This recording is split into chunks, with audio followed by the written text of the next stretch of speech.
Buenas tardes. El día de hoy iniciamos las actividades de la comunidad de laboratorios compartidos. El día de hoy no tendremos una conferencia de ciencia básica, sino en el ramo social, en la parte de lingüística.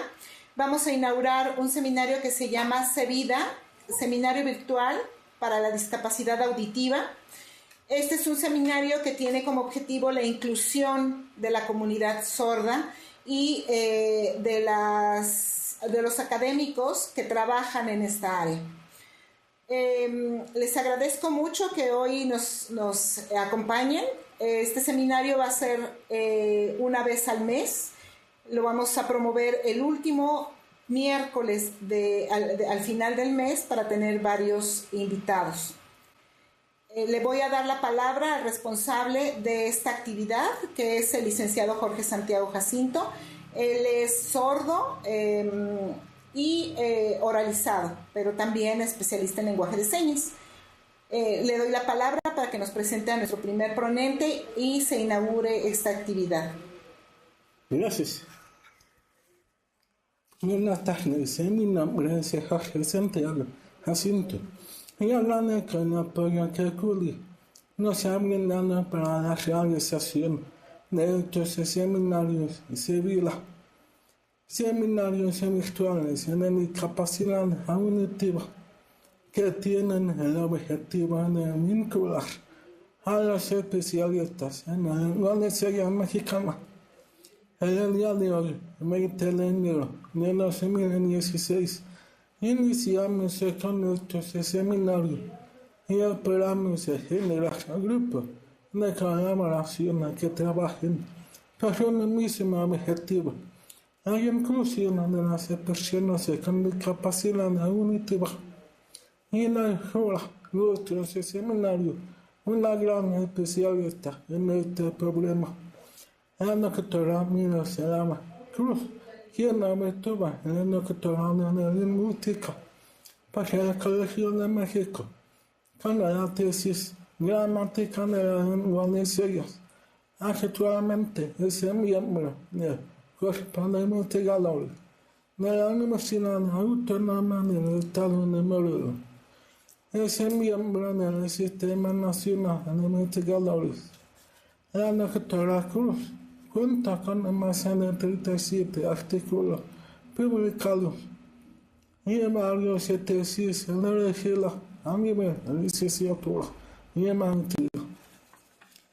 Podemos seguir hablando de la experiencia de la doctora Cruz en el tema, pero dejamos que ella tome la palabra y le agradecemos por haber aceptado nuestra invitación de abrir nuestra experiencia en los seminarios de Sevilla. Le doy la palabra a la doctora Mirosama Cruz. También agradecemos el apoyo del intérprete de la lengua de señas mexicana, Julio Álvarez Joshua. Gracias.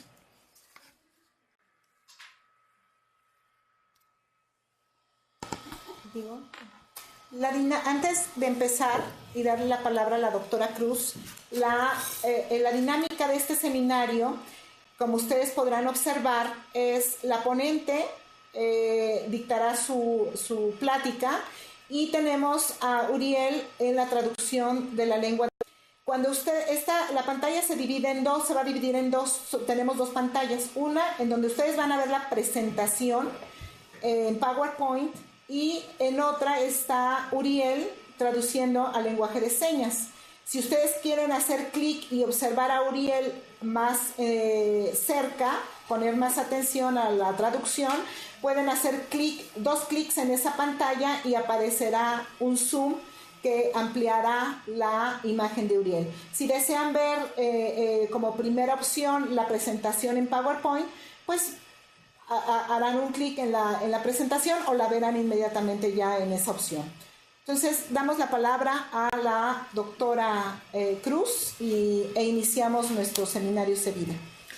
Bueno, pues buenas tardes, muchas gracias. En verdad me siento muy honrada de inaugurar con esta charla seminarios virtuales de discapacidad auditiva. Te agradezco mucho, Jorge, que me hayas distinguido con este honor de iniciar y espero hacer un buen papel.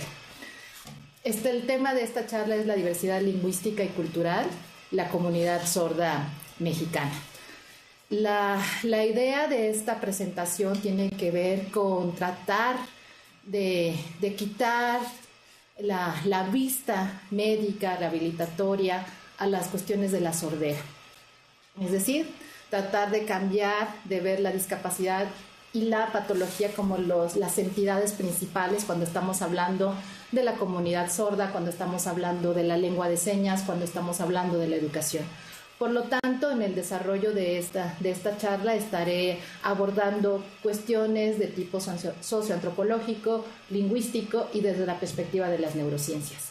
Porque indiscutiblemente a partir del 2000, o sea, en este nuevo siglo, lo que ahora nos permiten estas neurociencias es ver lo que nos enseñan las lenguas de señas sobre las lenguas, sobre esta facultad del lenguaje que tenemos los seres humanos y por eso la importancia del análisis de estas lenguas. Entonces, ¿qué ha pasado con respecto al análisis de las lenguas de señas? Pues indiscutiblemente tenía que ver con una forma en que nosotros conceptualizábamos lo que era el lenguaje. En principio, entonces, tendríamos que estar rescatando de decir, ¿qué es lo que nos hace? La pregunta es, ¿qué nos hace diferentes a los seres humanos de otras especies de animales? Y es el lenguaje. O sea, el lenguaje, esta facultad que tenemos todos los seres humanos para comunicarnos con signos. Estos signos que tienen que ver con los llamados fonemas, estas entidades sin significado, que al combinarse forman unidades de mayor alcance, los famosos morfemas, y estos morfemas, que son unidades con significado, morfema, palabra, que al unirse forman cadenas de mayor alcance, es decir, frases, oraciones, y estas oraciones párrafos, y estos párrafos un discurso. Fíjense que lo que yo acabo de decir, nunca estoy mencionando la modalidad, o sea, nunca he mencionado, y muchos lingüistas tampoco mencionaron, que estas unidades sin significado o con significado eran exclusivos de una expresión oral, ¿ya? Y que tenía que ver con una retroalimentación auditiva. En principio estamos hablando de simplemente unidades que se manifiestan ya sea de una forma oral o sea a partir de una lengua, a través de una modalidad visogestual, que en ese sentido hablamos de las lenguas de señas. Entonces, hubo un proceso de evolución como especie, como seres humanos, que nos permitió tener este sistema tan complejo, este sistema lingüístico, que se evidencia de dos maneras o se da de dos maneras. Una modalidad oral y auditiva y otra modalidad que es visogestual. Incluso hablamos de la lengua escrita, que también tiene sus unidades y tiene sus reglas de composición. Por lo tanto, el ser humano o el cerebro del ser humano no se especializó para una lengua oral, se especializó para que nos pudiéramos comunicar, para que tuviéramos un sistema lingüístico y pudiéramos interactuar con el mundo, aprender, crear, etc. Entonces, eso es importante que nosotros lo tengamos en cuenta. Ahora bien, si nosotros revisamos cuestiones artísticas, culturales, etcétera, podemos ver que el uso de las manos, el uso de los gestos, existe en todas las culturas independientemente de que haya una cuestión auditiva. Es decir, no está privado o no está restringido el uso de las manos a simplemente la comunicación o simplemente a poder el caso de las personas sordas que se puedan comunicar a través de las manos. Si nosotros revisamos este tipo de manifestaciones culturales como estas danzas hindús, podemos ver efectivamente cómo en las danzas las bailarinas están utilizando configuraciones manuales, están utilizando el cuerpo, están utilizando los gestos para poder establecer una comunicación. Entonces es muy interesante ver que en ciertas danzas hindús esta configuración manual que nosotros podemos identificar en diferentes lenguas de señas tiene que ver con un clasificador animal. En este caso hay una danza en donde esto es un venado. Entonces es interesante ver cómo es que finalmente el uso de las manos, de los gestos, insisto, de estas posibilidades que tenemos como seres humanos de comunicarnos, es utilizado por la comunidad oral y es utilizado por la comunidad oyente. Entonces, no estamos hablando, insisto, en cuestiones de patología, sino en las posibilidades que tenemos como seres humanos de poder utilizar todos los elementos que tenemos para poder establecer una interacción con el otro. También hay que recordar que hay ciertas congregaciones religiosas en donde hay voto de silencio. Entonces, este voto de silencio, ¿qué era lo que implicaba? Que estos monjes, que estas personas que pertenecían a esta congregación, estas congregaciones religiosas en donde no podían comunicarse de manera oral, empezaran a crear sus propias señas para poder comunicarse, para poder establecer una comunicación con el otro sin necesidad de utilizar el aparato fonador. Y también algo que es muy interesante, pues desmitifiquemos el uso de las manos y pensemos en la sordera como esto es lo que nos lleva como seres humanos a utilizar las manos. No, en varios ambientes podemos ver cómo es que se utiliza, optimizamos nuestros recursos. Y en el caso del béisbol es muy interesante porque son los sordos los que van a dar, la comunidad sorda es la que va a dar estas tres señas, strike, out y safe. Entonces, es muy interesante cómo la comunidad sorda aporta estas tres señas para un deporte mundial como es el béisbol y emana entonces de una comunidad sorda. Ahora bien, entonces digo, tiene que ver con el arte, tiene que ver con el deporte, tiene que ver con congregaciones que han optado por este voto de silencio, pero también entonces podemos ver cómo las representaciones de ciertas señas, de ciertas configuraciones manuales, nos daban una información determinada. Y en el caso, quiero recuperar esta información del Códice Yanguitlán que se realiza en el siglo XVI, y lo tenemos, es un códice que es un códice mexicano, en donde podemos ver cómo, si se fijan, el tamaño o la dimensión de las manos que aparecen ahí, con esas configuraciones manuales específicas, daban cierta información. Entonces es una forma de representar quién es el líder, quién tiene el poder, y lo que nosotros diríamos ahora que son los deícticos, o sea, a quién están señalando y que tiene esa correferencia. También podemos ver en esta otra lámina del Códice Yanguitlán cómo es que hay antecedentes del uso de un alfabeto que era un alfabeto bimanual. Entonces, estas configuraciones manuales que aparecen ahí, realizadas por estos personajes, nos dejan ver a qué casa o a qué familia pertenecía porque es la inicial de su apellido. Insisto, la cultura que tiene que ver con las expresiones artísticas, que tiene que ver con educación, que tiene que ver con representación, que tiene que ver con deportes además.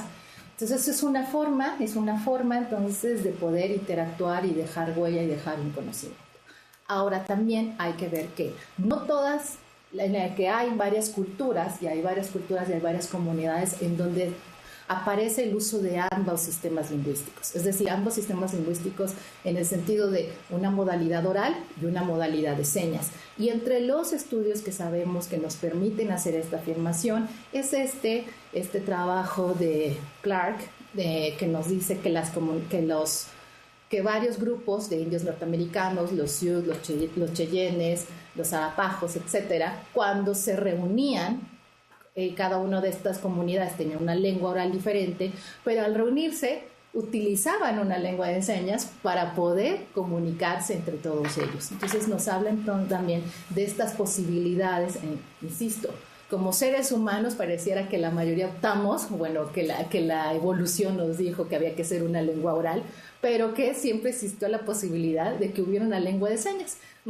señas que estuviera coexistiendo con la lengua oral para determinados fines religiosos, fines de poder comunicarse con varias comunidades que tuvieran una lengua oral diferente, etc. Entonces, eso es interesante de ver cómo las lenguas de señas o las señas han estado siempre presentes y que no es privativo de tener un problema de audición para su uso. Entonces, ¿qué es lo que sabemos también? Entonces, ¿en qué hemos ido avanzando en el estudio sobre las lenguas de señas? Y para hablar del estudio de las lenguas de señas, indiscutiblemente tenemos que ver con la educación. O sea, tenemos que decir que la historia o la documentación de las lenguas de señas, saber del uso de estos signos, tiene que ver con una historia de la educación del sordo.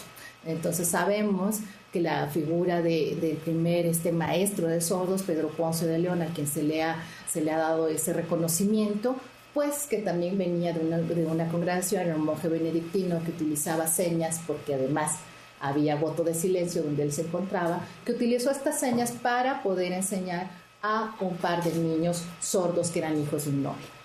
Esta sistematización de cómo enseñar a estas personas oyentes a través del uso de las manos y de la vista va a ser también recuperado, digamos, por Juan Pablo Bonet.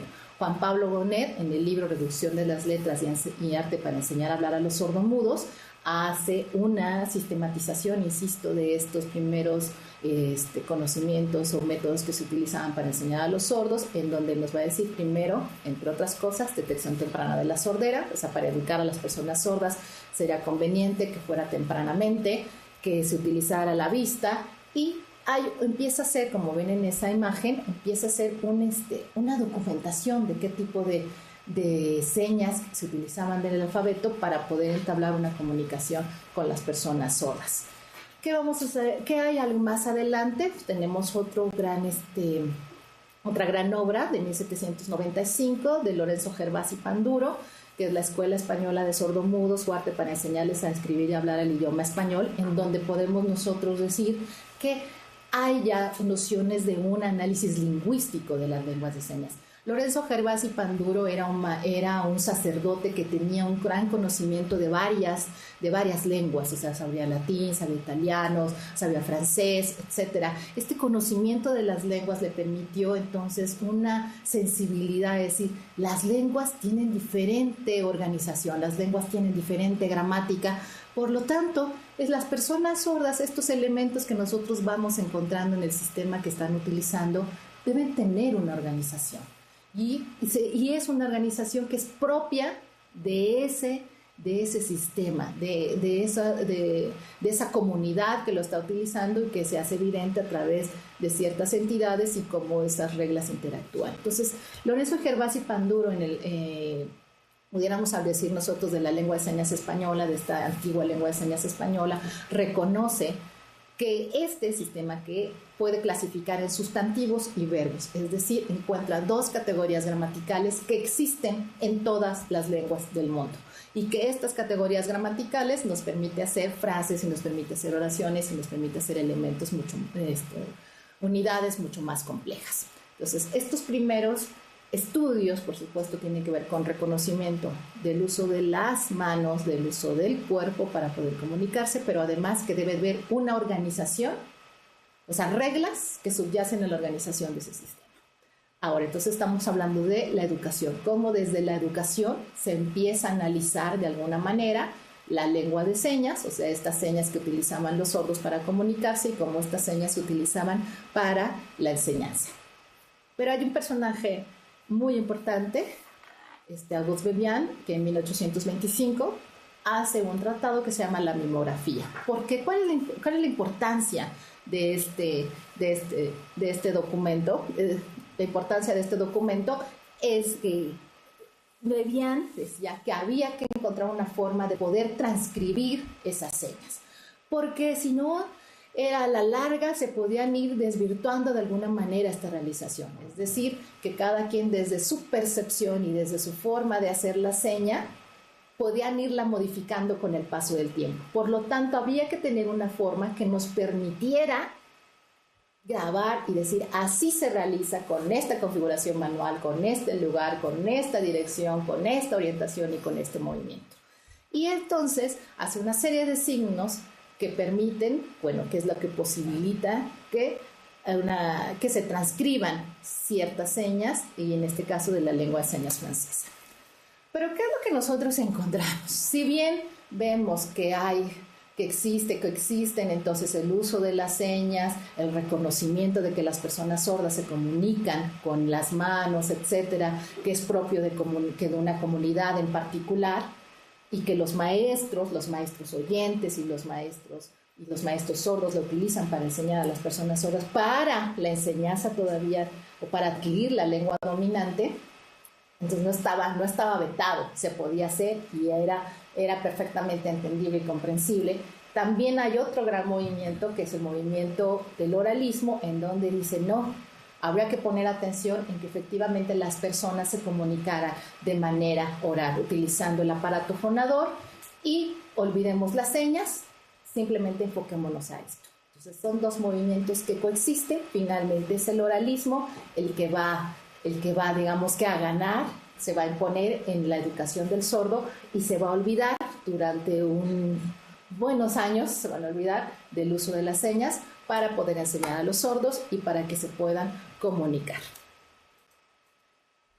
Se conoce como es un periodo, digamos que oscuro con respecto al reconocimiento de las lenguas de señas, y también a entender o tratar de entender cómo es que cómo entender la cultura y la lengua de la comunidad sorda.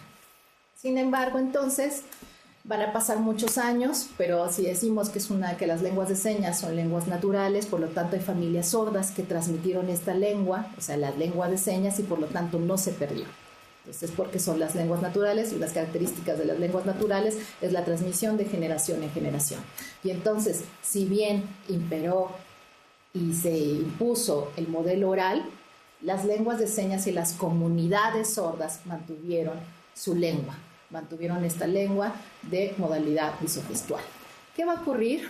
Que entonces durante el siglo XX y hasta los años 60, la metodología oral va a ser dominante en Europa y en América, pero desde las aulas de educación especial también va a ocurrir algo muy interesante. Es decir, los maestros de estos niños sordos se dieron cuenta que en sus aulas los alumnos sordos no estaban aprendiendo la lengua dominante, pero tampoco estaban aprendiendo la lengua de señas. Y eso fue muy importante para decir, hay otra vez que volver a rescatar esta forma de enseñanza, pero además se ve con otros ojos. Se ve con otros ojos de distinguir de que el uso de las manos, de los gestos y del cuerpo, en realidad es un sistema que tiene sus reglas, es un sistema que al tener sus reglas permite que sea eficiente y eficaz.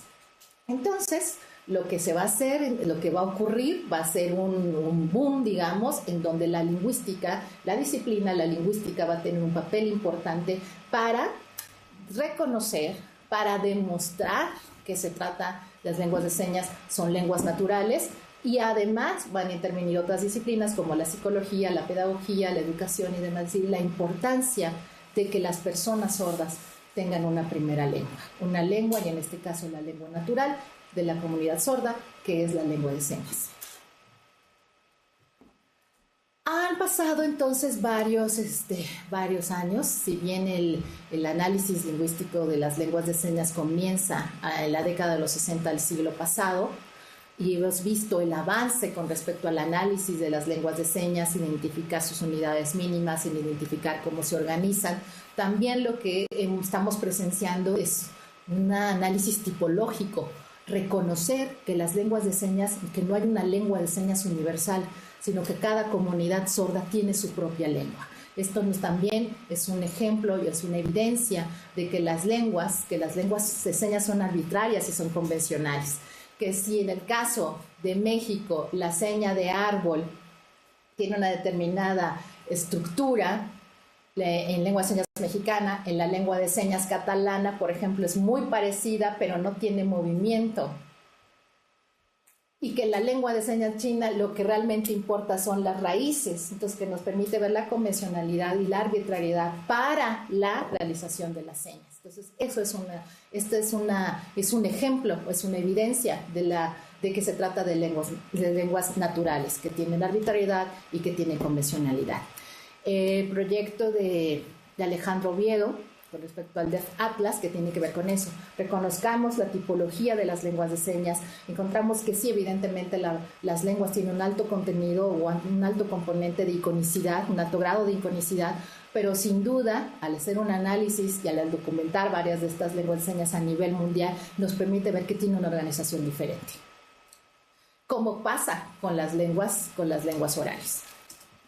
Ahora, en el caso particular de México. Sabemos que la lengua de señas mexicana proviene de la familia de la lengua de señas francesa, y esto es muy interesante porque cuando estamos hablando de contacto entre lenguas o estamos identificando similitudes, podemos ver que en el caso de la lengua de señas americana, pues hay, digamos, que lo que llamamos falsos amigos, que hay señas que son muy parecidas, que son idénticas incluso con la lengua de señas mexicana, que pertenecen a SL, pero que no tienen el mismo significado. Entonces, es interesante entonces ver cómo al provenir de una misma familia de lenguas podemos observar ciertas semejanzas, lo que nos recordaría un poco lo que pasa con el español al tratarse de ser una lengua romance. Entonces, nosotros podemos encontrar ciertas similitudes con el caso del francés, con el caso del italiano, etc. Ahora bien, ¿qué pasa? Sabemos que en el caso de México, la Escuela Nacional de Sordomudos detonó el origen de la lengua de señas mexicana. ¿Por qué? Porque se pudieron congregar aquí en la capital del país, se pudieron congregar varios sordos, y estos sordos traían sus propias señas, pero además por los maestros que intervinieron ahí, como es el caso de Eduardo Huet, que aparece ahí en esta imagen, en donde el maestro Eduardo Huet trajo su propia lengua, pero también trajo todo un sistema de cómo enseñar a los sordos utilizando la lengua de señas. Entonces, sin duda ahí este intercambio entre el maestro, entre los alumnos que traían sus propias señas, es lo que nosotros conocemos o que da origen a la lengua de señas mexicana. Hoy sabemos también que la lengua de señas mexicana no solo coexiste con el español y coexiste con otras lenguas orales, sino que la lengua de señas mexicana coexiste con la lengua de señas maya que se ubica en la península de Yucatán.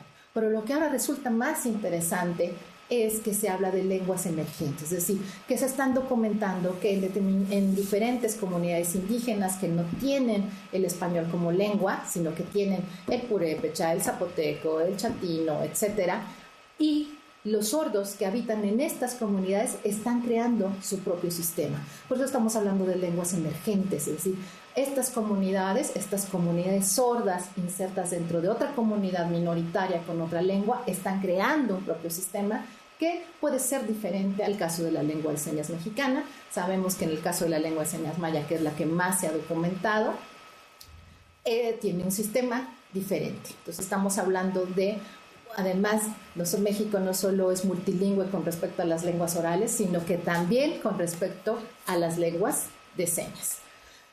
Pero entre los estudios pioneros específicos de la lengua de señas mexicana podemos encontrar los trabajos de la doctora Jackson Maldonado. Tenemos un primer trabajo que se llama Las lenguas de señas, lenguas naturales, de 1981, en donde ella hace un análisis de la lengua de señas mexicana, específicamente tomando las propiedades que distinguen a las lenguas naturales que postula Hockett. Entonces se encuentra que las lenguas de señas entonces son también lenguas naturales a partir de estos postulados lingüísticos. Hace interesantes estudios con respecto a la adquisición de la lengua de señas mexicana, es decir, hay que ver qué señas están utilizando, y ella va a colocar en la mesa de discusión, es decir, las personas sordas deberían estar adquiriendo una primera lengua, en este caso una lengua de señas, que veremos en los escritos que ella realiza, Mis primeras señas 1 y Mis primeras señas 2, ambas obras publicadas por la Dirección de Educación Especial en el Distrito Federal, en donde hace una propuesta psicolingüística con respecto a la importancia de la adquisición de la lengua de señas como una primera lengua.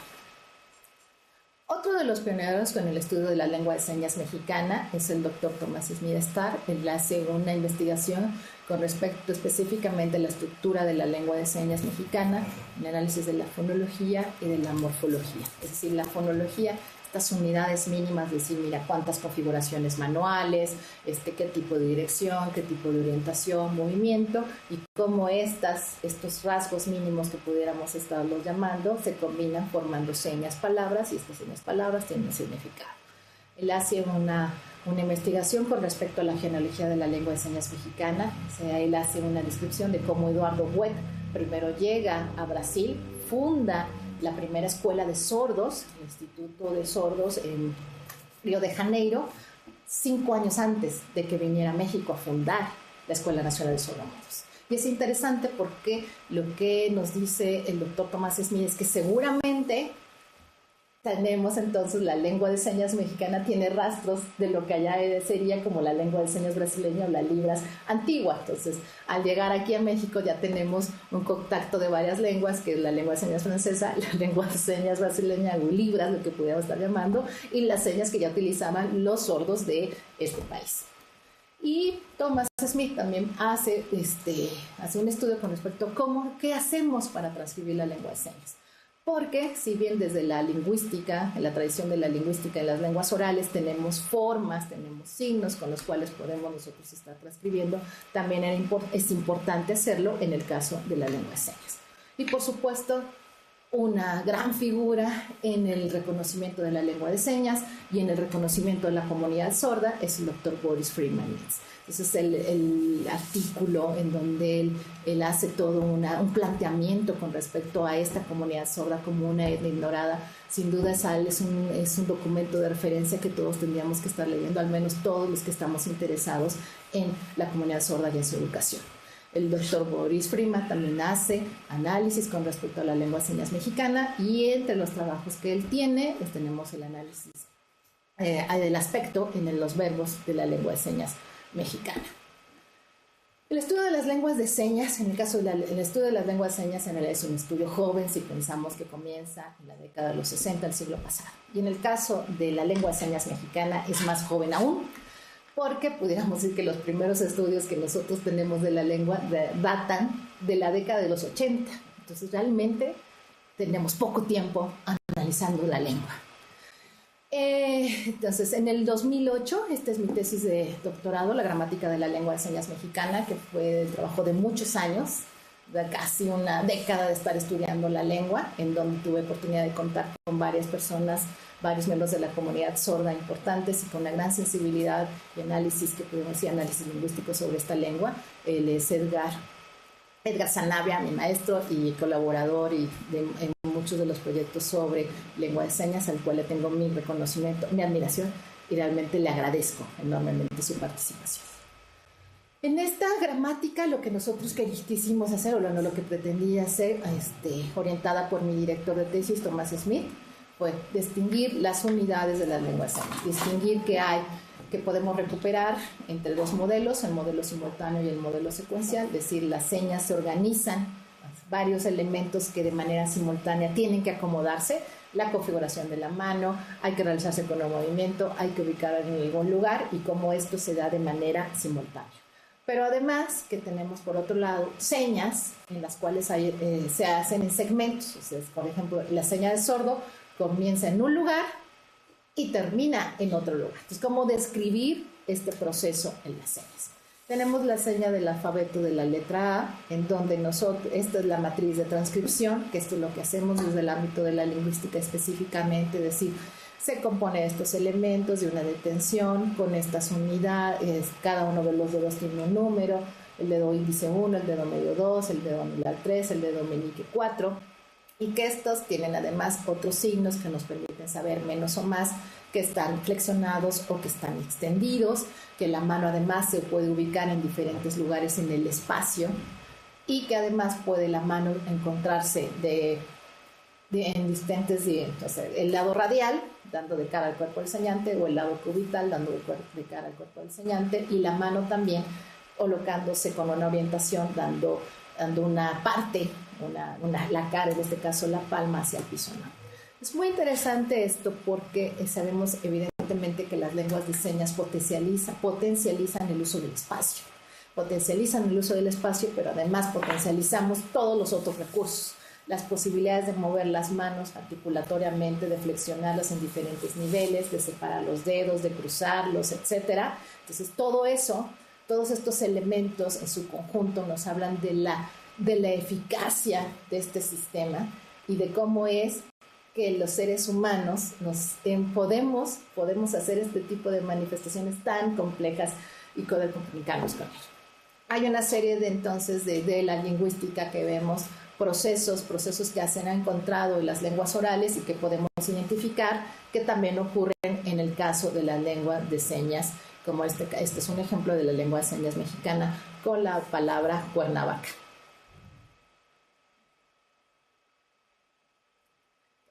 Las lenguas de señas entonces son simultáneas, son secuenciales, son espaciales y son temporales. ¿Qué queremos decir con esto? Simultáneas porque en una seña, en la recepción de una seña, varios elementos se tienen que organizar de manera, en el mismo momento.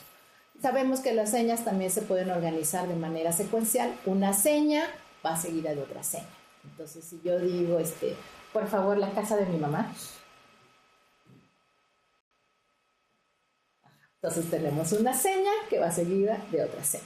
Ahora, sabemos que son espaciales porque además dijimos en el caso de las señas, palabras aisladas, las señas pueden estar ancladas en el espacio, es decir, enfrente del señante, en el espacio señante, pueden estar próximas, pueden estar medias o pueden estar distantes las manos. Pero también las manos pueden estar desde este nivel de la frente, los ojos, la nariz, la boca, la barbilla, etcétera. Entonces pueden ubicarse esta manera.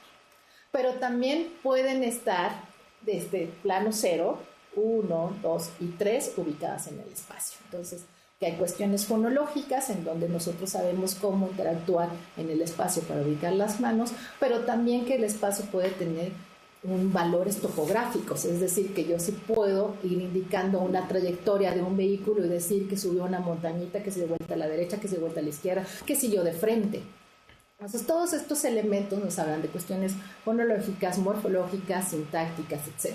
Pero también que hablamos de cuestiones temporales y que tiene que ver con el uso también incluso del espacio. Es decir, si yo digo la seña de lunes, entonces, y puedo decir todos los lunes, y entonces puedo decir todos los lunes, o puedo decir el próximo lunes, o dentro de 2 lunes, etcétera, utilizando simplemente el espacio para dar referencia a este tipo de situaciones temporales.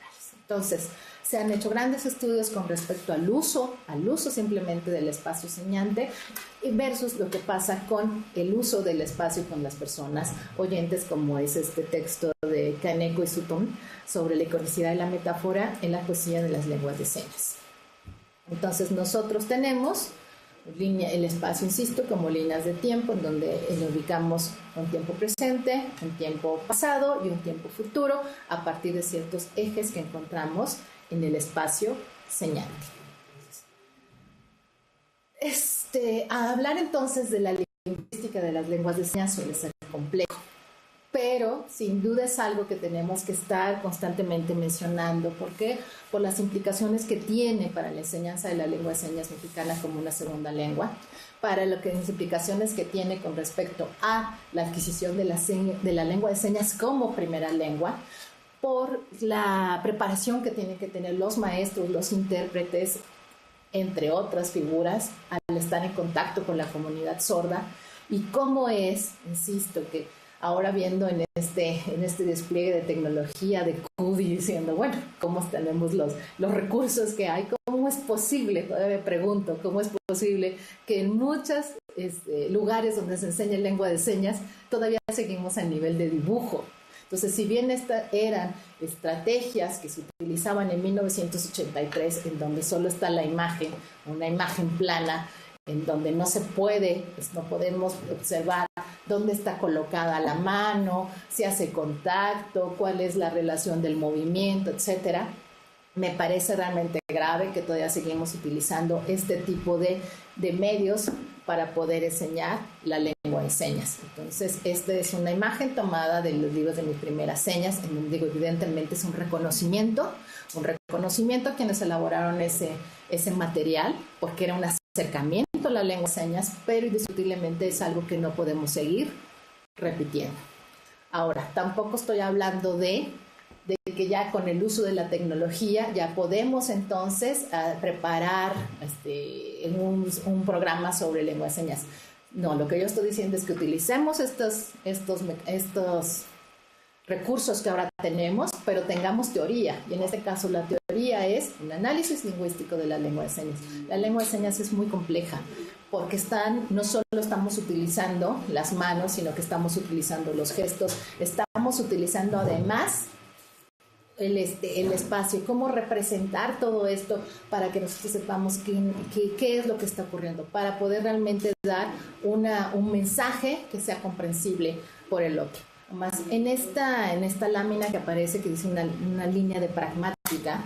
¿Por qué? Porque estamos diciendo que si bien hacemos ahora en las lenguas de señas una distinción entre los rasgos no manuales, entre los gestos, lo que es gramaticalizado, lo que es propio del sistema, y lo que es una cuestión que tenemos todos como seres humanos. O sea, cuando estamos felices, tenemos se nos nota, digamos, que en el caso de las lenguas orales lo podemos identificar con ciertos tonos, con ciertas expresiones, etcétera, pero que en el caso de las lenguas de señas también, y pasa por el uso de los rasgos no manuales, pasa por el uso de los gestos. Pero identificamos claramente entre los gestos que son gramaticalizados de aquellos que no son gramaticalizados y que forman parte de una paralingüística. Ahora, hablamos entonces que son los especialistas, digamos, los que sean los maestros, los lingüistas, los psicólogos, etcétera, quienes han estudiado las lenguas de señas, quienes han estudiado el lenguaje, pero sin duda quien también ha tenido una participación importante y que hoy por hoy la sigue teniendo y cada vez es más relevante es la comunidad sorda. Y entonces las aportaciones que nosotros podemos encontrar con respecto a la comunidad sorda son la elaboración de vocabularios, hay una recuperación de la historia de la comunidad y también hay un análisis de la lengua de señas. Tenemos este tipo de textos, la lengua de señas de México, que hizo la Asociación de Sordos de México. Encontramos también este tipo de documentos como diccionarios que utilizan sinónimos, que hay una explicación al respecto, que es finalmente una documentación que hace la propia comunidad sobre las señas y tratando de hacer una equivalencia con respecto al español, obras del maestro Raúl Fuentes Rivera, por ejemplo, que fue muy prolífico con respecto a la elaboración de estos documentos y además también fue importante para la transmisión y para la enseñanza de la lengua de señas mexicana. Tenemos la comunidad sorda, su participación como depositaria de la lengua y además la participación de los lingüistas con respecto a cómo se puede hacer el análisis de lengua y la participación de los educadores para decir por qué necesitamos saber lengua de señas y cómo utilizar. ¿Qué tenemos aquí? Es decir, el lenguaje se estudia de diferentes disciplinas y entre estas disciplinas que estudian el lenguaje tenemos a la neurología, pero también tenemos a la neuropsicología. Entonces, sí, la filosofía, incluso son varias disciplinas que estudian el lenguaje. Y es interesante porque si pensamos que antes, había los mitos de que Dios sopló sobre nosotros y por eso es que pudimos hablar. En este caso, Paul Broca nos va a demostrar con el cerebro de Tan, es decir, esta persona que había tenido una lesión cerebral, que solo podía comunicarse diciendo esta palabra. Así, ya empezaba entonces a hacer un análisis de dónde estará esta facultad del lenguaje asentada. O sea, no está en los pulmones, no está en el hígado, ¿dónde está? Bueno, pues estará ya con este tipo de estudios, decir, pues se encuentra en el sistema nervioso. ¿Qué pasa con las lenguas de señas? Pues hay 3 libros que me parecen fundamentales que tendríamos que estar revisando, que son en 1979, esta obra de The Sign of Language de Edward Klima y Ursula Bellugi, en donde hay un análisis ya de la lengua de señas americana, pero además con una perspectiva psicolingüística, es decir, ¿dónde está la percepción? ¿Dónde está la categorización? ¿Cómo se está organizando? Por ejemplo. Y este otro libro de Posner, de Klima y de Bellugi, que tiene que ver con decir, si esta es una facultad de lenguaje que tenemos los seres humanos, independientemente de que se manifieste de una modalidad oral y una modalidad de señas, ¿qué es lo que pasa? ¿Cómo se organiza el sistema nervioso central a partir del uso de las señas como primera lengua en otros aspectos que son aspectos cognitivos, sociales, etc.? Estos estudios, digamos, estos 2 libros serán los antecedentes, y muchos otros más, con la obra que hace esta Karen Amory sobre Language, Cognition and the Brain, que tiene que ver con el estudio de la lengua de señas, como la importancia de estos estudios, por lo que nos pueden decir de las lenguas, del lenguaje como una facultad y además de una organización de las lenguas como un sistema, y cómo es que estos sistemas impactan, insisto, a nivel del sistema en el cerebro. Voy a leerles esta cita que dice: dada la modalidad visogestual de las lenguas de señas y al ser una lengua natural con todas las características de las lenguas humanas, son una excelente vía para poner a prueba hipótesis sobre la organización cerebral, las que se sustentan las funciones del lenguaje. Se puede uno preguntar si las lenguas de señas tienen la misma organización neurofuncional que las lenguas orales, y si es así, se puede inferir que el cerebro tiene una organización metasensorial, es decir, que se organiza en función de los inputs sensoriales que reciba el sujeto. Por lo tanto, el cerebro va a tener dos formas, es decir, si el input es auditivo o si el input es visual, cómo se va a organizar el sistema lingüístico. El análisis de las lenguas de señas, de los sordos señantes de las lenguas de señas, permite entonces reconocer las facultades del sistema nervioso central y específicamente con respecto a esta función psicológica superior que es el lenguaje. Y en este texto del 2001, que tiene que ver con Sign Language in the Brain, en tratar de analizar qué pasa cuando una persona sorda tiene una lesión cerebral que se desorganiza del sistema, y entender y volver otra vez a la hipótesis. ¿Se organizan de la misma manera? ¿Se organiza como un sistema general que tenemos los seres humanos el lenguaje, o dada la modalidad puede tener diferencias? Entonces las preguntas que nos hacen estos investigadores es: ¿producen las lesiones cerebrales en los sordos alteraciones de la lengua de señas? ¿La lesión de las mismas áreas del cerebro producen en los sordos los mismos defectos que en los oyentes? Entonces, ¿qué se encuentra? Pues que existe, si hay una alteración, hay una lesión en el sistema nervioso, si hay alteraciones al nivel de los tonos, por ejemplo, subléxico, léxico, oracional, tanto en la expresión como en la comprensión. O sea, sí, estos niveles que se habían investigado en las lenguas orales, también se van a investigar qué pasa en las lenguas de señas. ¿Y qué es lo que se encuentra? Se encuentra que efectivamente, en el caso de una persona sorda, al momento de expresar la palabra, la seña gracias, en lugar de que se haga con esta configuración manual, en realidad la hace con la configuración de la palma, con la configuración 5. O en el caso de una seña como mujer, en donde la ubicación es en la mejilla, lo puede ser cercano o lo puede ser en el otro brazo. En el caso de la seña de agua, lo que ocurre es que puede no tener movimiento y solo presentarlo de esta manera. Este tipo de análisis nos permite ver cómo el sistema entonces, que el sistema de las lenguas de señas y el sistema de las lenguas orales a este nivel de palabra, pueden presentar las mismas alteraciones. Es decir, hay alteraciones en los rasgos mínimos, hay alteraciones en los componentes que nosotros estaremos diciendo que son los componentes fonológicos. ¿Qué es lo que pasa? Entonces, decir, bueno, habría entonces que pensar qué pasaría cuando hay, en otra investigación, hay sordos señantes que ven un video en el que aparecen personas señalando algunas frases, entonces distinguen lo que es propio del sistema, lo que es gramatical, de lo que es simplemente ver una expresión, o sea, ver una expresión que puede ser mímica, que puede ser baile. Entonces, sí, se distingue perfectamente entre lo que es del sistema, o sea, los gestos, los movimientos, las formas de la mano, el uso del cuerpo, el uso del espacio, de lo que es del sistema lingüístico, de lo que no es, de lo que es otra manifestación que tiene que ver con el uso del cuerpo. Entonces, hay este tipo de estudios que se hacen cada vez con elementos mucho más sofisticados, como resonancias magnéticas funcionales, en donde permite ver entonces esta activación de las diferentes zonas cerebrales que nos permite entonces, es una prueba evidente de lo que acabo de mencionar. ¿Qué se activa? Se activan las áreas del cerebro cuando se está presenciando el lenguaje, a diferencia de cuando solamente se está presentando se está viendo una expresión corporal que no tiene que ver con un sistema lingüístico.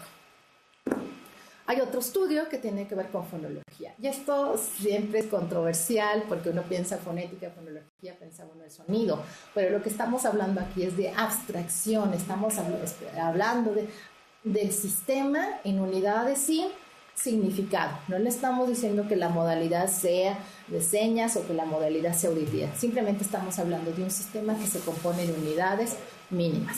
¿Y qué es lo que encontramos aquí? Bueno, se hace un análisis en donde a 24 personas oyentes se le presentan 2 imágenes y les dice que debe rimar los nombres.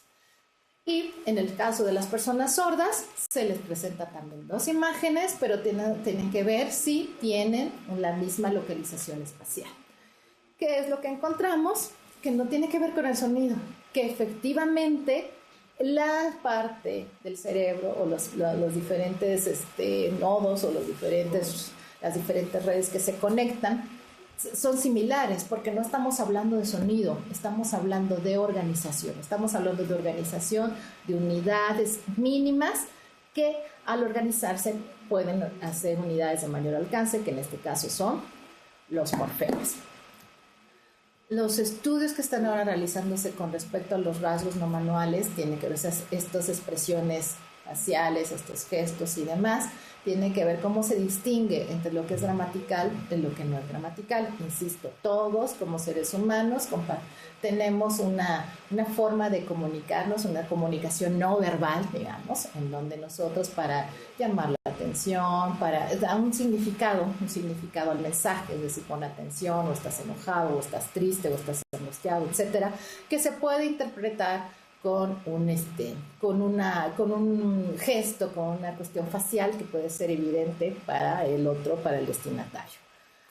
En el caso de las lenguas de señas, tenemos que son rasgos no manuales, o son estos elementos que forman parte del sistema. Entonces, que si nosotros hacemos una seña, la seña de triste, entonces este rasgo, es decir, esto es parte de la fonología, esto es parte de los elementos que forman la seña. Pero ¿cómo distinguimos en el caso de estoy triste, que no tiene que ver con la fonología o los elementos mínimos de esa seña que lo componen? Esto es importante porque lo que se está viendo, si los rasgos no manuales son fundamentales para el sistema de las lenguas de señas, en el caso de la adquisición de la lengua de señas mexicana como primera lengua, es decir, cómo es que los adultos, los sordos adultos o los padres de familia, transmiten esta información. ¿Cómo se transmite esta información para que los niños sordos estén adquiriendo lo que es del sistema y estén identificando, distinguiendo lo que no es del sistema lingüístico?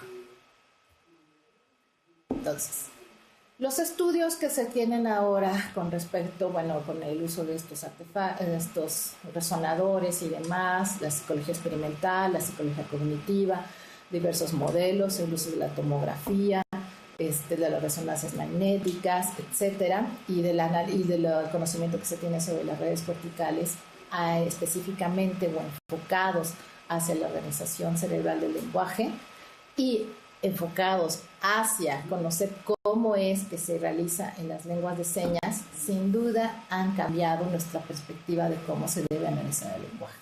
Entonces, este estudio del 2005 sobre repensar las bases neurológicas del lenguaje sale de ahí, sale del análisis de las lenguas de señas, considerándolas como lenguas naturales, y cómo es que entonces que es una evidencia de por qué es que nosotros como seres, como animales también, nos distinguimos de otras especies de animales, por la complejidad en la cual se da la organización del sistema lingüístico, y es independiente esta organización del sistema lingüístico de si se opta por una vía oroauditiva o se opta por una vía visogestual. Esto, en estos estudios se van a discutir estos 4 supuestos de la teoría clásica de que solo hay 2 áreas primarias del lenguaje, las áreas de Broca y la área de Wernicke. También el supuesto de que las áreas del lenguaje estaban localizadas en el hemisferio izquierdo, que las áreas del lenguaje tenían que ver específicamente con el procesamiento lingüístico en el sentido además que si era auditivo oral, y que eran ciertas áreas del cerebro que eran específicas para el lenguaje. Lo que sabemos ahora es que el lenguaje está sustentado en una amplia red de áreas anatómicas, que no existen como tal esas áreas del lenguaje, que el lenguaje requiere de componentes específicos de funciones cognitivas, es decir, necesitamos categorizar, necesitamos segmentar que este tipo de actividades cognitivas no solo están permeando el lenguaje, permean muchas otras actividades, la escritura, la marcha, la lectura, por ejemplo. Cómo es que depende de la complejidad de la tarea, participan más o menos áreas corticales que se encuentran en todo el cerebro y que, por supuesto, es necesario entonces seguir revisando cada uno de los supuestos de la organización cerebral del lenguaje. O sea, lo que nosotros sabemos ahora del lenguaje a partir de las neurociencias y a partir de otras disciplinas, interdisciplinas y transdisciplinas, por supuesto que es mucho más avanzado que lo que sabíamos hace 200 años. Y que por lo tanto no podemos seguir viendo a las lenguas de señas de la misma manera, sencillamente por lo que ya sabemos de la organización cerebral del lenguaje. Esto impactará en esta adquisición de la lengua de señas, como una primera lengua, como la lengua natural de la comunidad sorda, y en seguir investigando todas estas redes corticales que subyacen en la organización de las lenguas.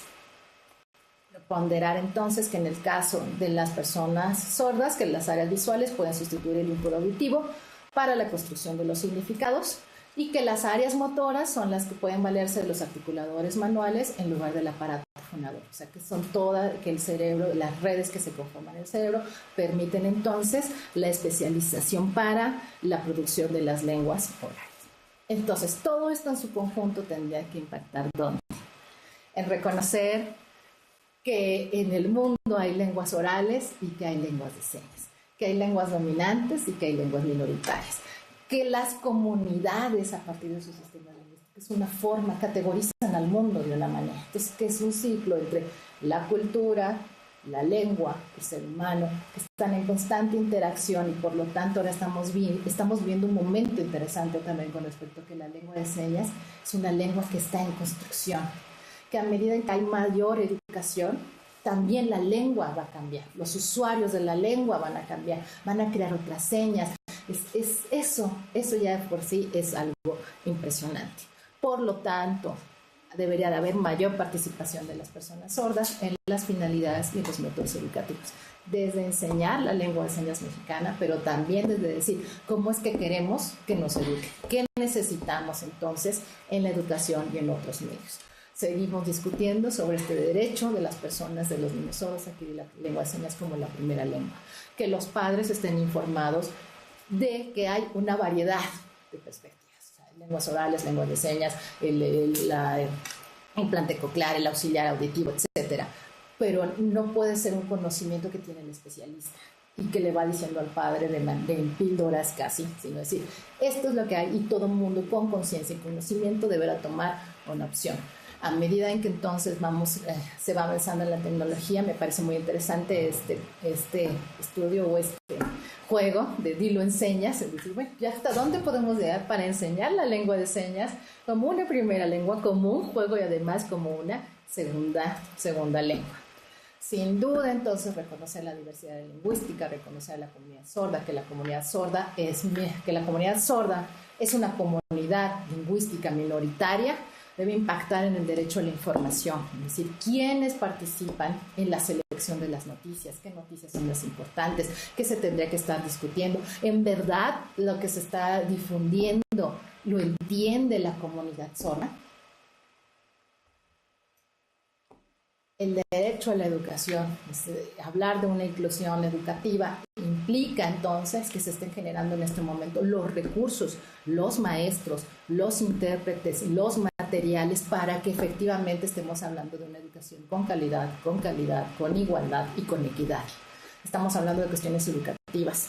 Entonces, el acceso a la educación básica, a la educación media superior y a la superior implica una serie de retos que, en definitiva, en este momento todavía no lo hemos afrontado.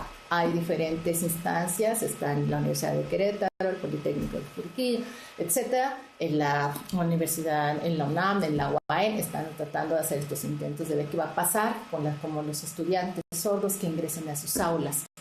¿De qué manera se va a resolver esta situación? Insisto, para que finalmente se esté haciendo respeto a su derecho a la educación.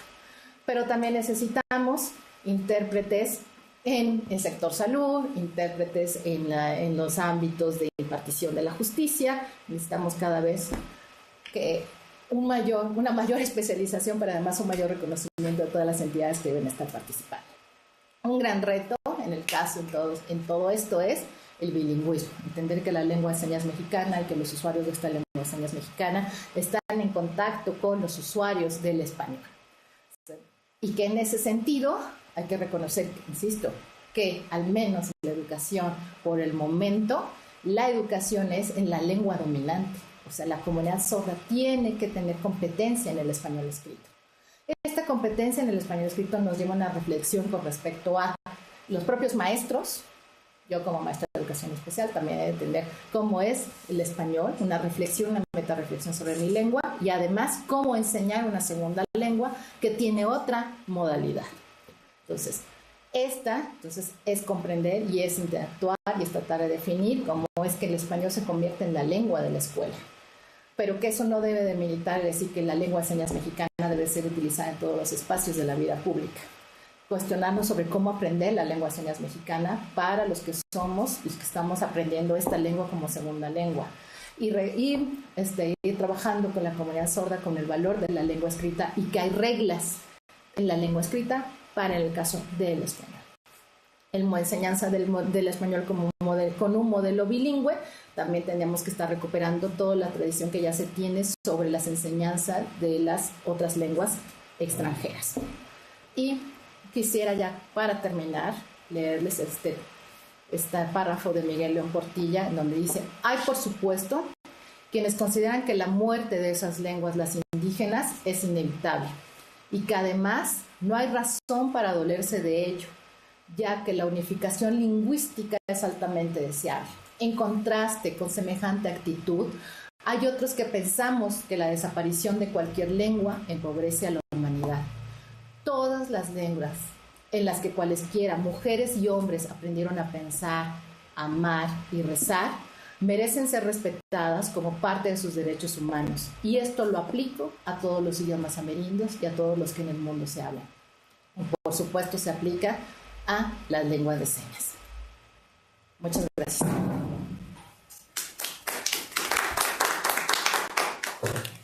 Agradecemos enormemente la participación de la doctora Miroslava. Vamos a abrir la sesión de preguntas por el tiempo. Nada más abriremos el espacio para 5 preguntas. Las demás pueden ustedes hacerlas directamente a la doctora Miroslava. Está su correo en la presentación PowerPoint. Se ve ahí, no sé si la pudiéramos poner como presentación para que se vea mejor. Vamos a darle la palabra primero. Un momentito para las cuestiones técnicas. Aquí.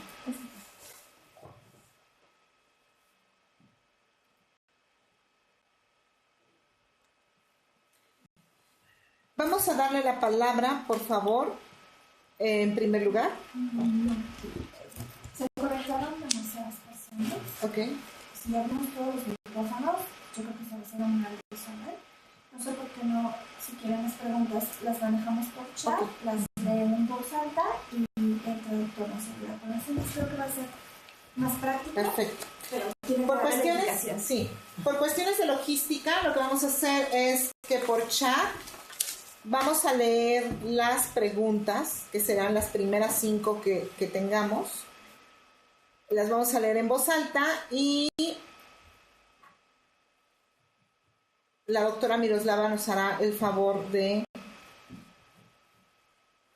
contestarlas.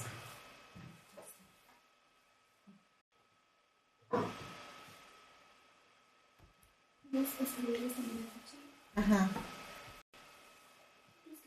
Ok.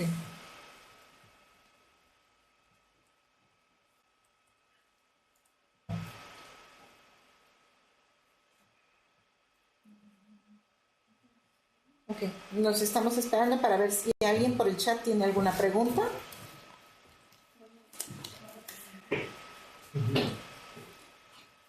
Muy interesante seminario. Haré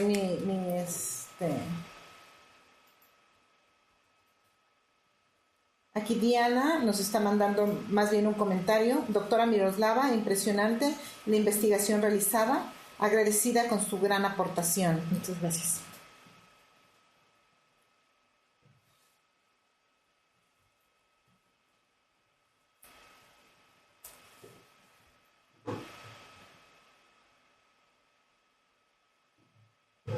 Doctora, ¿dónde puedo conseguir los libros que mencionó?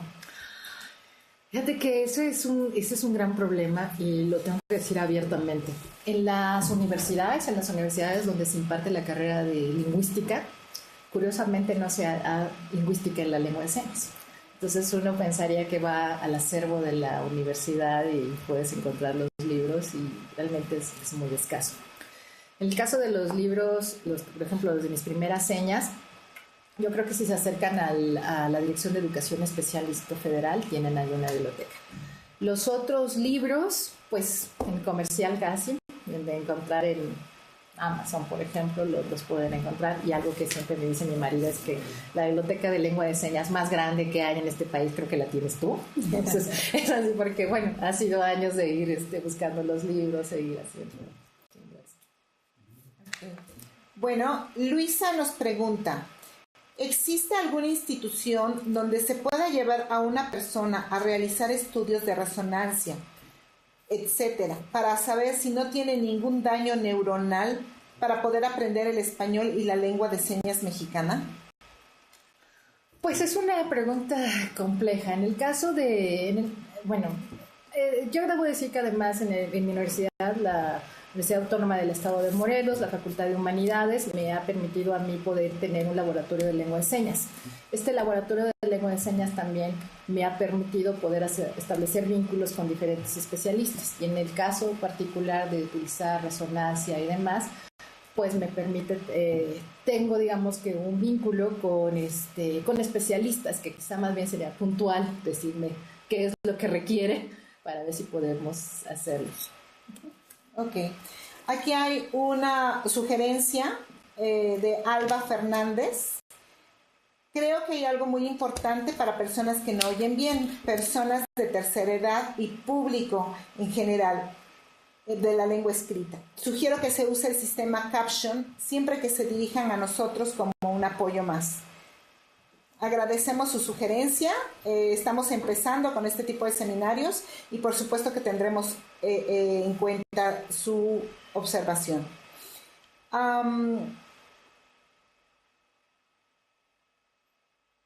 Carlos Javier Dimas nos pregunta, doctora, soy sordo, me llamo Javier Dimas, ¿tú crees que un intérprete sordo pueda funcionar? Un intérprete sordo puede funcionar, supongo que es un intérprete sordo que es competente en 2 lenguas al menos. Entonces, por supuesto. Yo sin duda, digamos, no estamos hablando de capacidades en este sentido, es decir, las personas sordas pueden tener la lengua de señas y pueden tener el español y pueden tener el inglés y pueden tener otras lenguas de señas. Lo que yo estoy hablando aquí con respecto a la interpretación es que todavía no se tiene, digamos, en una universidad donde se cobijan los estudios para estudios formales, para realizar estudios formales sobre interpretación, porque un intérprete debe tener una formación lingüística tanto en su lengua materna como en la lengua que va a interpretar y que va a traducir. Creo que eso es algo que todavía sigue pendiente y que tendríamos que estarlo discutiendo. Pero sin duda no estamos hablando de capacidades de los oyentes y capacidades de los sordos, sino de cuestiones formales en este caso de cómo deben prepararse los intérpretes. Erika Flores, yo primeramente quiero agradecer su ponencia. ¿En dónde puedo conseguir su libro? Mi libro de Manos a la Obra está en el Fondo de Cultura, está en el sótano, está y en Librería Bonilla también está con él. Itzurri, la esperamos en Querétaro. Gracias. Miguel Ángel y Fabiola Serafín. Doctora, ¿qué necesitaría un proyecto para lograr que las universidades como la UNAM y el Politécnico sean más incluyentes para personas sordas? Creo que lo que necesita justo son este tipo de seminarios, donde ya no estamos discutiendo la discapacidad, estamos discutiendo la potencialidad y las diferencias entre lenguas. Entonces, entre más espacios como este haya de discusión y de reflexión, seguramente se pueden hacer mejores proyectos uniendo esfuerzos. El sistema pedagógico de lengua de señas es uno, y muchas otras instancias en las que parece que todos estamos como en el mismo camino. Habría que hacer una sinergia para presentarlo en estas instituciones de educación superior, ¿vale? Sí, gracias. Rocío Garza Gutiérrez, muchas gracias, doctora Miroslava, excelente presentación. Gracias por mencionar Dilo en Señas. ¿Podríamos conseguir la presentación que hoy usted... No sé, díganle a mis huéspedes. Y yo, gracias, Rocío, porque lo que hiciste fue fenomenal. Dilo en Señas. Les voy a poner el URL en donde ustedes pueden bajar la presentación de la doctora Miroslava, que muy amablemente nos la va a dejar aquí en CUDI. También les quiero mencionar que esta presentación va a estar videograbada, va a estar en la comunidad de laboratorios compartidos para que ustedes la puedan volver a ver. Y pues de nuevo el correo de la doctora Miroslava para cualquier pregunta personal.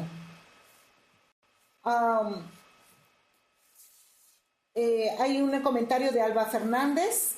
No puede ofrecer personal capacitado en enseñar señas a la SEP, puesto que no cuentan con personal capacitado. Pues mira, esa es una lucha desde hace, ¿qué te gusta antes? Tengo más de 20 años de maestra de educación especial y todavía sigo pensando que veo la misma película que se repite una y otra vez. Espero que pronto podamos ver a las personas sordas y personas oyentes capacitadas en estos ámbitos de la Secretaría de Educación Pública. Me queda claro que son cuestiones ideológicas, que también fueron una serie de prejuicios y mitos que se van quedando y que se van reproduciendo y que en algún momento tendrán que acabarse, y que justo es, insisto, este tipo de apertura, de ver las señas de otra manera, de ver a la comunidad sorda de otra manera, va a tener que impactar en lo que se hace en educación. Y espero que verlo yo y no que lo vean mis nietos, sino que lo podamos ver ahora, y creo que es una muestra también las preguntas que hacen de que sí, de que hay otra conciencia y hay otra mirada. Entonces, más bien yo le reconozco estas inquietudes porque son inquietudes que yo también comparto. La última pregunta. Doctora Miroslava, es una gran labor la que realiza y muy impresionante. ¿Qué ideología predomina en torno a la lengua de señas mexicana o al oralismo en el sistema educativo de México? ¿Y cómo podemos conseguir su texto de tesis? Pues creo que cada vez hay más maestros convencidos con respecto a maestros oyentes, convencidos al uso de la lengua de señas mexicana, al reconocimiento de la lengua de señas mexicana como verdadera lengua. Yo también quiero aclarar algo, que no es que los que estemos hablando sobre lengua de señas mexicana digamos no, que las personas sordas no se oralicen. No, yo creo que hay posibilidades y también eso es lo que se ha visto. Personas sordas que se pueden oralizar, personas sordas que se pueden comunicar de manera adecuada utilizando el español y de manera oral. Y que lo que tenemos que estarnos quitando es ese mito de esa constante posición de que si utilizas señas ya no puedes utilizar la lengua oral, que si utilizas la lengua oral ya no puedes utilizar la lengua de señas. Creo que de lo que se trata es de una identidad, y esta es una identidad del sordo y es una identidad que te da la lengua, y que es maravilloso ver a personas bilingües que utilizan sordas, que utilizan la lengua de señas y que pueden cambiar de sistema cuando se trata de personas que no saben señas y que pueden y que requieran del uso de la lengua oral. O sea, para mí, como decía, estos son los verdaderos genios, son los verdaderos los sordos que pueden tener esa posibilidad, pero también es claro que hay muchos sordos que no tienen esa posibilidad. Pero en ese sentido, la lengua de señas no es el premio de compensación o de que pobrecito. No. Simplemente decir, bueno, monolingüe en lengua de señas y que solo escriba en español lengua escrita. Como yo digo, bueno, yo soy monolingüe en español, tengo competencia en lengua de señas, pero no soy bilingüe, por ejemplo. Entonces, en ese sentido va a decir, entendamos cómo ha sido el proceso de los modelos de educación y que hay que seguir trabajando sobre eso. Y en el caso de mi tesis, lo pueden consultar, está en la red, pueden buscarlo en Infolink, así se llama, INFOLING, Infolink, que es donde es un sitio de internet en donde hay estudios lingüísticos y ahí está mi tesis completa para que la puedan descargar. Bueno, pues cerramos la sesión de preguntas. Agradecemos enormemente a la doctora Miroslava. Licenciado Jorge le dará un reconocimiento por parte de CUDI por su ponencia, por haber inaugurado esta sesión de seminarios. Por favor, a la doctora Miroslava. Muchas gracias. Un aplauso, por favor. Muchos de los que estuvieron participando agradecen también a licenciado Jorge Santiago por esta iniciativa que, repito, será cada mes. El último miércoles de cada mes estaremos con los seminarios. Esperamos que la doctora Miroslava nos haga el honor de darnos otro seminario en el futuro. Y, por supuesto, agradecemos a Uriel su apoyo en la interpretación y la traducción de esta ponencia. Jorge le dará un reconocimiento por parte de CUDI también y les agradecemos a todos ustedes por haber estado con nosotros. Recuerden que en el link, en la página de Laboratorios Compartidos, ustedes podrán encontrar estos seminarios y pues estamos en contacto. Le agradezco a Jorge por esta iniciativa. La verdad es que es una iniciativa que desde hace mucho, desde que me di cuenta que mi hermano no oía, hemos tenido que luchar contra estas cosas y me da muchísimo gusto que a partir de todos estos esfuerzos haya gente que pueda ser incluyente. Muchísimas gracias. Gracias, Marta. Gracias al personal de CUDI. Y bueno, adiós.